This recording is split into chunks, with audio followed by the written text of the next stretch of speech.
দেশে অস্থিরতা ও বিভাজন তৈরি করতে পরিকল্পিতভাবে ইসকন ইস্যু তৈরি করা হয়েছে বলে মন্তব্য করেছেন বিএনপি মহাসচিব মির্জা ফখরুল ইসলাম আলমগীর।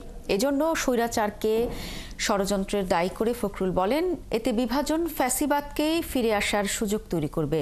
এ বিষয়ে সবাইকে সতর্ক থাকার আহ্বান জানান তিনি। সংস্কারের নামে অন্তর্বর্তী সরকার দীর্ঘদিন ক্ষমতায় থাকতে চায় কিনা সেই প্রশ্ন তুলেন অন্যান্য দলের নেতারাও। হাবিব রহমানের প্রতিবেদন।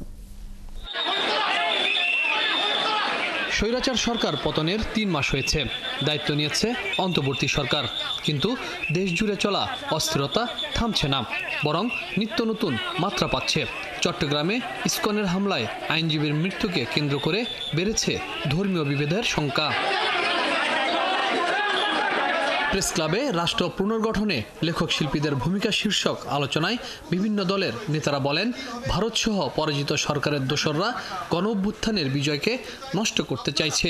পতিত ফ্যাসিস্টরা এবং তাদের দেশি বিদেশি দোসররা প্রতি মুহূর্তেই এই অভ্যুত্থানকে ব্যর্থ করা, অভ্যুত্থানের উপর দাঁড়িয়ে থাকা যে অন্তর্বর্তী সরকার তাকে ব্যর্থ করার চেষ্টা করেছে। এই সরকার যদি একটা গ্রহণযোগ্য নির্বাচনের মধ্য দিয়ে মানুষের গণতান্ত্রিক আকাঙ্ক্ষাকে ধারণ করে নির্বাচন দিয়ে যদি বেরিয়ে যেতে পারে, নিশ্চয়ই এই সরকারকে আমরা সাধুবাদ জানাবো। তারা বলেন, এত বড় লড়াইয়ের পর পরাজিত শক্তিরা ভয়াবহ হবে, এটাই স্বাভাবিক।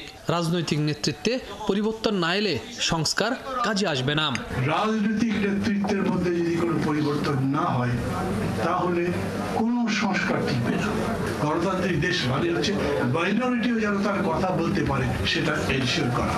সংস্কারের নামে অন্তর্বর্তী সরকার ক্ষমতা দীর্ঘায়িত করতে চায় কিনা সেই প্রশ্ন রাখেন তারা।